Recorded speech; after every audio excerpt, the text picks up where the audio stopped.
అది కాదు, వేణుగోపాలే సమస్య.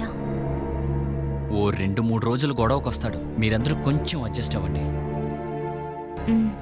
అలాగే. తర్వాత బాలాకి బిడ్డకి అక్కడ ఎలాంటి లోటు ఉండకూడదు. నేను తర్వాత ఫోన్ చేస్తాను. సరే.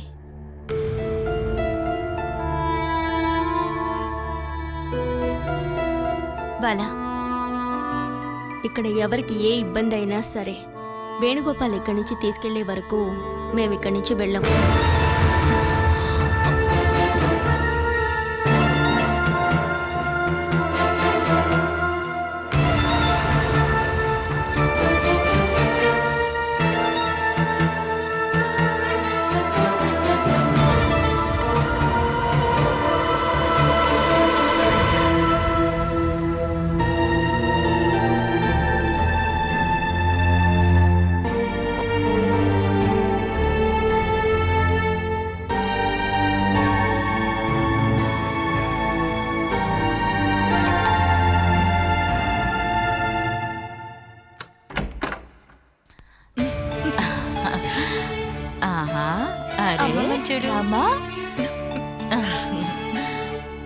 నువ్వేంటి ఒంటరిగా వచ్చావా? ఒంటరిగానా? మేమిద్దరం కదా వచ్చాము.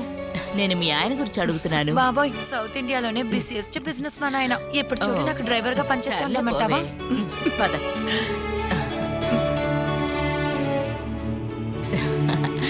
ఏంటి నాన్న? వీడిని అత్తయ్య చూసుకుంటాననే చెప్పారు. నేను బయలుదేరాక మళ్ళీ ఏడుపు మొదలు పెడితే నేనేం చేయగలను? కొద్ది రోజులుగానే వీడికి ఆరోగ్యం బాగాలేదు. ఏడుస్తే మళ్ళీ ఎక్కువైపోతుందని భయపడ్డాను. నువ్వెందుకమ్మా బాబుని తీసుకొని ఇప్పుడొచ్చావు? నాకు అక్కడ కూర్చుని అసలు ప్రశాంతతే లేదమ్మా. సూరజ్ అన్నయ్య. వాడి గురించి ఏం చెప్పమంటావు? మనం ఇప్పుడు సూరజ్ అన్నయ్యకి సపోర్ట్ గా ఉండాలి. ఒంటరిగా ఉన్నానని అన్నయ్యకు అస్సలు అనిపించకూడదు. వాడి మొండితనంతో తనకు తానే బాధపడుతున్నాడు. అదంతా మారిపోతుంది.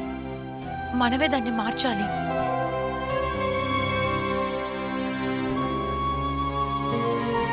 చెమ్మెలికి శత్రువుగా చూడ్డానికి ఒక వ్యక్తి కావాలి. దానికి నేనున్నాను. ఇక్కడ ఏం జరుగుతుందో తెలుసుకోవడానికి నువ్వు ఒక పెద్ద సమస్యను క్రియేట్ చేయకు. నా సిస్టర్ వచ్చింది, నేను మళ్ళీ కాల్ చేస్తాను.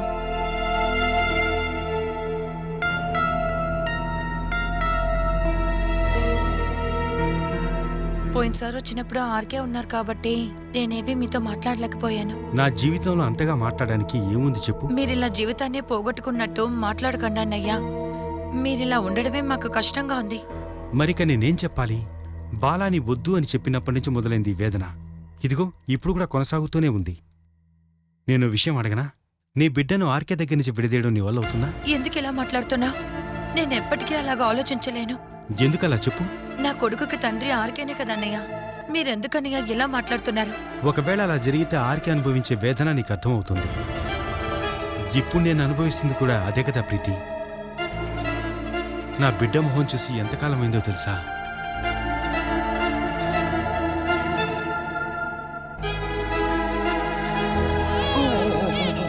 ఏడవకమ్మా. ఇలా చూడు, ఇది చూడు. ఎందుకు మేడం, మరి ప్రీతి మేడం వచ్చారు. మరెందుకు ఇక్కడికి రాలేదు? నేను ఇప్పుడే అలా చూసొస్తున్నాను.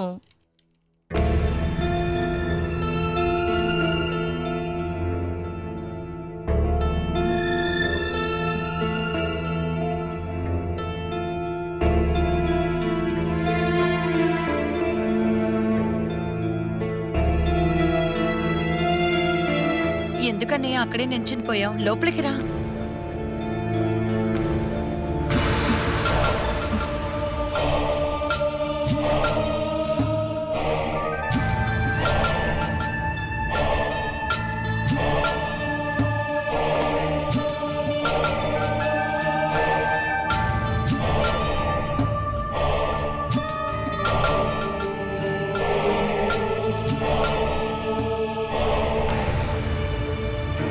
ఇది మరీ బాగుందే.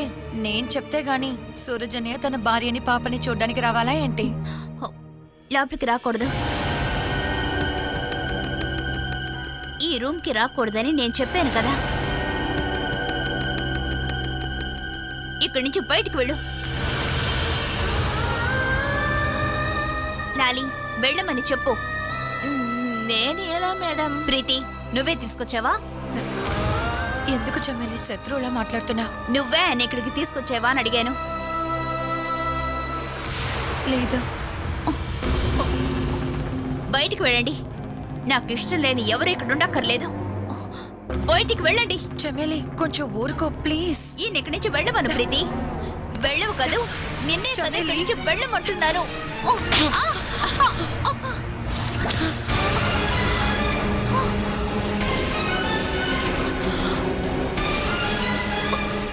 అన్నయ్య అసలు మీరేం చేస్తున్నారు? ఇక్కడి నుంచి వెళ్ళిపోతేనే తన నడవడిక మారుతుంది. ఇప్పుడు తప్పుగా ప్రవర్తించింది మీరే అన్నయ్య. ఇక్కడి నుంచి వద్దు, ముందు వెళ్ళండి.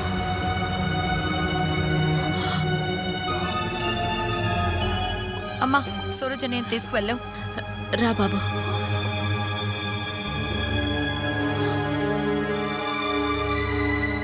పర్వాలేదు చెమ్మేలి, వదిలే.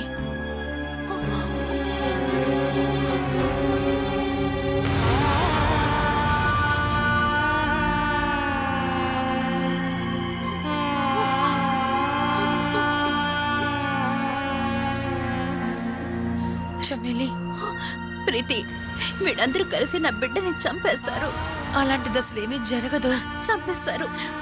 నువ్వు నన్ను కాపాడగలవా? ఇక్కడి నుంచి నన్ను పాపని ఎక్కడికైనా తీసుకువెళ్తావా?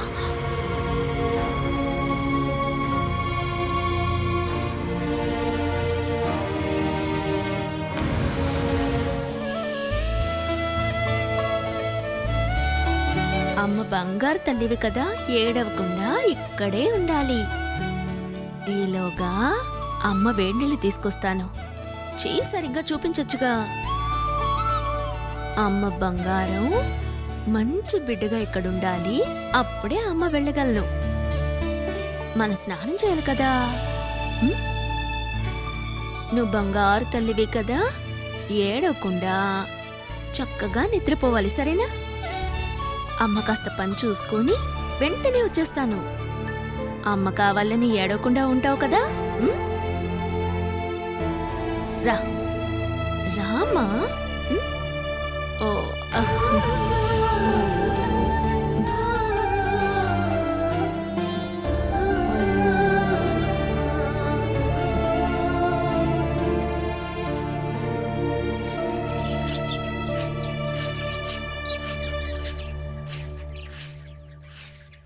జయవదినా, అత్తయ్య పొద్దున ఇక్కడ ఊడ్చేసింది. ఊరికే కూర్చొని తింటుందని అనుకోకూడదు కదా, అందుకే ఊడుస్తున్నాను. అందుకని చేసిన పని మళ్ళీ చెయ్యాలా ఏంటి? ఇంకా చాలా పనులున్నాయి కదా.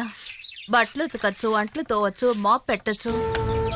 లేకపోతే నీ డ్రెస్ ఇవ్వు, నేను ఉతికి పెడతాను. వదినా, నేను ఊరికే తమాషా కన్నాను.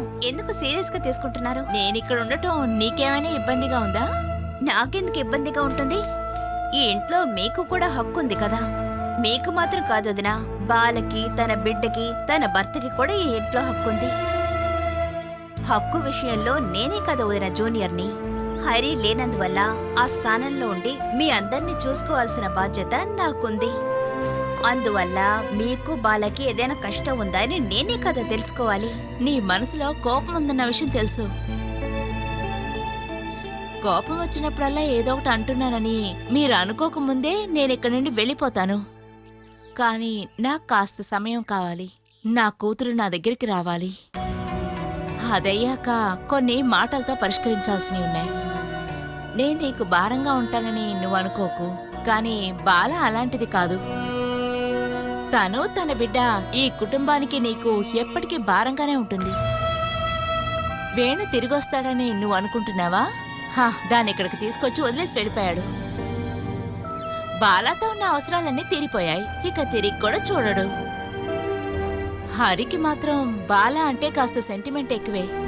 ఖచ్చితంగా వాడు ఈ ఇంట్లో నుంచి పంపించడు. వాడికి కూడా తెలియకుండా బాలని తన బిడ్డని ఇక్కడి నుంచి పంపించాల్సిన బాధ్యత నీది. బాలని తన బిడ్డని ఇంట్లో నుంచి పంపించే అధికారం నాకు లేదు. అన్ని విషయాల్లోనూ నాన్న నిర్ణయం నువ్వు చూస్తున్నావుగా. అమ్మేమో పట్టించుకోదు. ఇంక మిగిలింది అజయ్ మాత్రమే. ఇప్పుడు నువ్వు ఏం చెప్పినా కూడా అజయ్ వింటాడు. నువ్వు అజయ్ కలిసి ఉండి ఆ బాలని ఇంట్లో నుంచి తరిమేయాలి. నీకు తెలుసుగా, బాల వల్ల నా కాపురం నాశనమైంది. దానికి శిక్షగా బాల ఎప్పటికీ సంతోషంగానే ఉండకూడదు.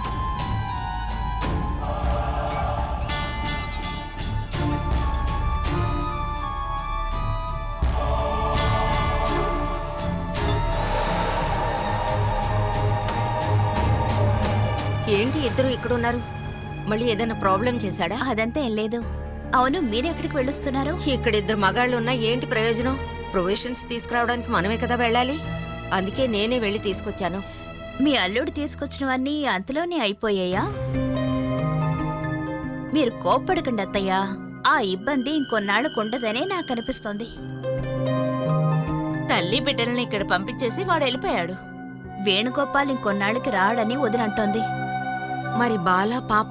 దాని గురించి నువ్వేగా ఎక్కువ దిగులు పడుతూ ఉన్నావు. ఇంకా అల్లుడు గొడవ లేకుండా ప్రసవించొచ్చిన కూతుర్ని మనవరాల్ని జాగ్రత్తగా చూసుకోవాల్సిన బాధ్యత నీది. వాడు అనుకున్నప్పుడు వదిలేసి వెళ్ళడానికి ఇదేమన్నా అనాథాశ్రమమా? అది అడగాల్సింది మమ్మల్నేనా? మర్యాద కోసం మనం అక్కడికి వెళ్లి చూడ్డానికి, ప్రసవం కోసం ఇక్కడికి తీసుకురావడానికి మనం వెళ్లి అడిగాం కదా.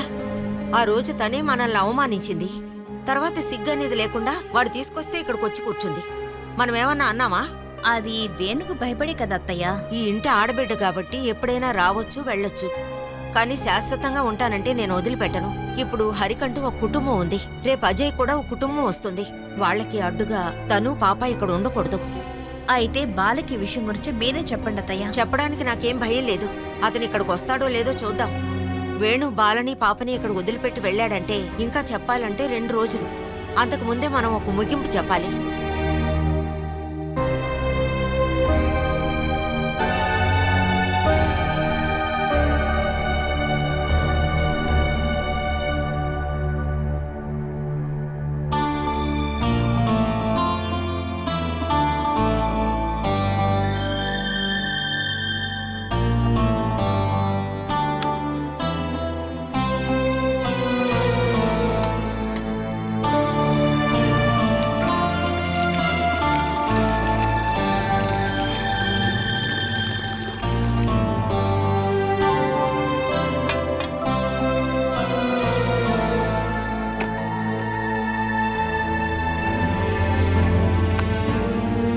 బాలా, వేణు ఏం మాట్లాడి వెళ్ళాడు?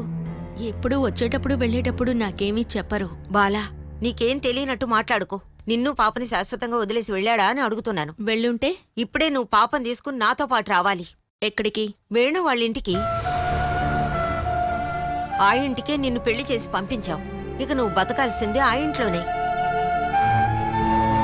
బారసాల ఫంక్షన్కి రాలేదని నిన్ను వదిలి వెళ్ళాడని తెలియాలి. లేదా నీ సైడ్ ఏదన్నా గొడవ జరిగిందంటే నీ తరపున అతని క్షమాపణ అడుగుతాను. నువ్వు నన్ను కన్నావా అమ్మా, లేక ఎక్కడి నుంచైనా ఎత్తుకుని వచ్చావా? నువ్వు నడుచుకునే విధానాన్ని బట్టి నాకు అనుమానంగా ఉంది నువ్వు నాకమ్మవేనా అని.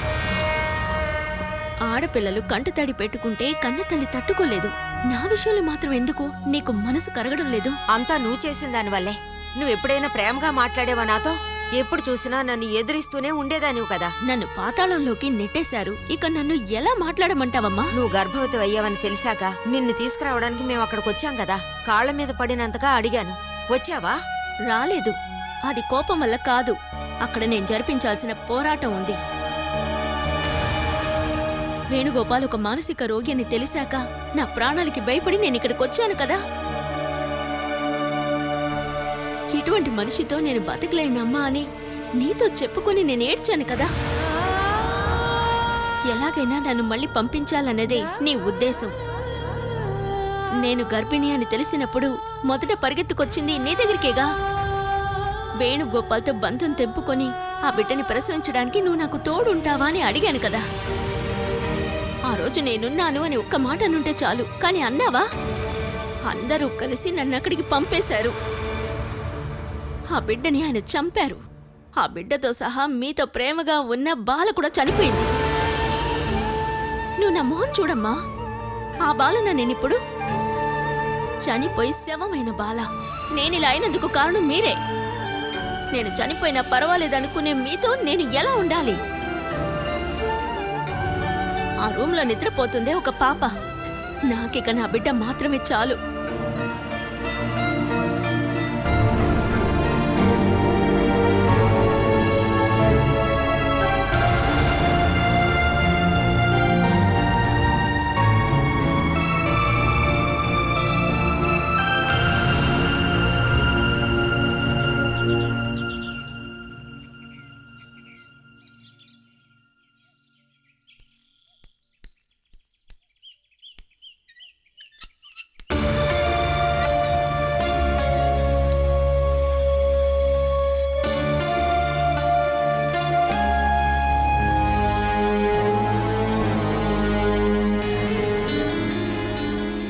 ఆగు. ఎక్కడికి వెళ్ళొస్తున్నావు? మీరు ఎక్కడికైనా బయటికి వెళ్ళొస్తుంటే నేను ఎప్పుడైనా అడిగానా చెప్పండి అత్తయ్య. నాలాగానా నువ్వు? చూడండి, నేను మీలాగే ఒక ఆడదాన్నేగా. అణిగి మణిగి ఇంట్లో ఉండటమే ఆడదానికి లక్షణమే. ఆ మర్యాద ఉంది కాబట్టి 4-5 సంవత్సరాలకి ఇక్కడ ఉంటున్నాను. పస్తులు ఉండడానికి ఒక లిమిట్ ఉందిగా. ఆకలి తట్టుకోలేని పరిస్థితి వస్తే అన్ని మర్యాదల్ని పక్కన పెడతాను. నువ్వెక్కడికి వెళ్ళవే? ఎంతసేపటి నుంచి ఎదుగుతున్నాను. ఎందుకు? నాకు ఒక టీ కావాలి. ఆర్డర్ వేసి కాలు మీద కాలు వేసుకొని పేపర్ చదవడానికి ఇదేం టీ కొట్టు కాదండి. ఏవన్నా కొనుక్కొని వస్తేనే తాగడానికి తినడానికి దొరుకుతాయి. నువ్విలా నిద్రమొహంలో ఉండబట్టే అది అలా రెచ్చిపోయింది. నేనున్నానని చూడకు, 4 తగిలించి లోపల కూర్చోబెట్టు. చూడండి, భార్యకి ఏ కష్టం లేకుండా 3 పూట్ల తిండి పెట్టే మొగుడు ఉండుంటే నేనెందుకు మార్కెట్కి వెళ్ళొస్తాను చెప్పండి. అయితే నువ్వు బయటికి వెళ్ళి వస్తున్నావు కదా. అవును, ఆస్తుల మీద వచ్చే ఆదాయాన్నంతా అత్తయ్య బీరువాలో పెట్టుకున్నారు. మీ తమ్ముడు వాళ్ళ భార్య ఏమో వాళ్ళకి కావాల్సింది వాళ్ళు వండుకుంటున్నారు. మిగిలిపోయిన భోజనాన్నైనా కనీసం తింటారని అడగకుండా ఎంగిలి ప్లేట్లను పడేస్తున్నారు. నేను ఎంతసేపు అని పస్తులు ఉండాలి చెప్పండి. నేను ఒక మనిషినే కదా, నాకు ఆకలి ఉంటుంది. మొగుడు తెస్తాడని ఎదురు చూస్తూ ఉంటే నా ఒళ్ళే నాశనం అవుతుందని నాకు అనిపించింది. అందుకే కొట్టుకు వెళ్లి కావలసిన వస్తువులన్నీ తీసుకొస్తున్నాను. నిజం చెప్పవే, ఇవన్నీ కొనడానికి నీ దగ్గర డబ్బులు ఎక్కడే? ఇవన్నీ జోసెఫ్ కొట్లో అప్పుగా తీసుకున్నాను. నేనే వాడికి అప్పు ఇవ్వాలిగా, నీకే అప్పు ఇచ్చాడా? ఎన్ని అప్పులున్నా సరే ఆడవాళ్ళు వెళ్ళారంటే ఇస్తారులేండి. రేపు మీకెవరైనా సరే అప్పు ఇవ్వలేదంటే వాళ్ళ ఫోన్ నెంబర్ ఇవ్వండి, నేను పిలిచి అప్పు ఇప్పిస్తాను మీకు. అయ్యో ఛే. అరే ఛే, ఈ ఐడియా నాకెందుకమ్మా ముందే రాలేదు? అరే సిగ్గుగా లేదు? పెళ్ళాం అప్పు చేస్తే ఆ వచ్చే డబ్బుతో తినే కన్నా ఎటో కొట్టెళ్ళి చావచ్చుగా. అయ్యో అమ్మా, నువ్వు అనవసరమైన మాటలు మాట్లాడొద్దమ్మా. ఒక 500 మంది దగ్గర ఫోన్ నెంబర్ తీసుకోవాలి. ఒక్కొక్కళ్ళ దగ్గర 500 అప్పు తీసుకున్నా సరే 500 రోజుల్లో 25 లక్షలు. ఏంటమ్మా, ఇది కూడా ఒక మంచి బిజినెసే కదా. చేయి పెట్టకుండానే చేపలు పట్టచ్చు. నీలాంటి అడ్డమైన మగాళ్ళు ఉండబట్టే ఆడవాళ్ళు తెగించి రోడ్ల మీద పడుతున్నారా. అబ్బా, రావాల్సిన వాడి సమయానికి వచ్చాడు. సిగ్గు శరం వదిలేసి పైసా లాభం లేని పెళ్ళాన్ని ఇంట్లో పెట్టుకొని కులుకుతున్నాడు. పేరుకై మగాడు. ఆశా వాళ్ళ ఇంట్లో ₹1 కోటి లభించినప్పుడు ఈ మాటాన్ని గుర్తుంచుకోండి అమ్మా. అమ్మకెందుకు అన్ని కోట్లు? ఒకే ఒకటి చాలురా. అరే చనిపోయిన తర్వాత పైన కప్పటానికి తెల్లగుడ్డ ఒకటి చాలు. అరే గాడిద, తెల్లగుడ్డ తీసుకొని పెళ్ళానికి ఎవరా? డబ్బులు అడగడానికి వెళ్తే దాని పుట్టింటి వాళ్ళు నిన్ను చావబోదారుగా. నువ్వు ఆ పని చేయి, ఆశాన్ని తీసుకెళ్లి దాని పుట్టింట్లో వదిలి నువ్వు తిరిగిరా. ఏంటమ్మా టక్కని, అన్నిటికీ ఒక గ్యాప్ ఉండాలి కదా. అవునవునవునవును, మనం అందరం వినటానికి కొత్త నాటకం ఒకటి ప్రాక్టీస్ చేయాలి కదా. ఎన్ననుకున్నా వేణు నిజంగా మగాడు. మీరిద్దరు వాడిని చూసి నేర్చుకోవాలి. బాల పుట్టింటి వాళ్ళు పట్టించుకోవడం లేదని బాలాని ఇంట్లో నుంచి తీసుకెళ్లాడురా. అవునవునవునవును, వాడు వాళ్ళని లాక్కొని వెళుతున్నప్పుడు ఈ రోజో రేపో ఈ చెరువులోనే వాళ్ళ శవాలు కనిపిస్తాయనిపిస్తుంది.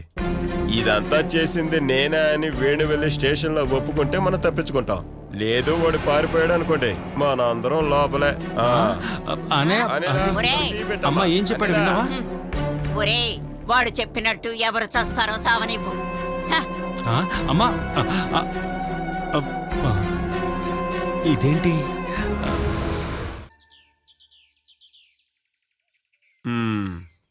వేణుకు పని దొరికినప్పుడు వాడికంటే ఎక్కువ సంతోషపడింది నేనే. కాని వాడు సంపాదించిన డబ్బు ఖర్చు పెట్టకముందే బాలం తీసుకొని వెళ్ళిపోయాడు. ఇప్పుడు ఎక్కడికి వెళ్ళని కనిపెట్టాలి? కొంచెం ఆలోచించి చూస్తే సమస్యలన్నీ వదిలేస్తే ప్రశాంతంగా ఉంటుంది కదా. నువ్వు ప్రశాంతంగా ఉండొచ్చు, కానీ నేను తినేదంటా మట్టిపడిందే. నీ జేబులో చూస్తే ఒక్క 100 రూపాయలు కూడా ఉండవు. వేణు ఎంత మంచోడో ఇప్పుడే అర్థమవుతుంది.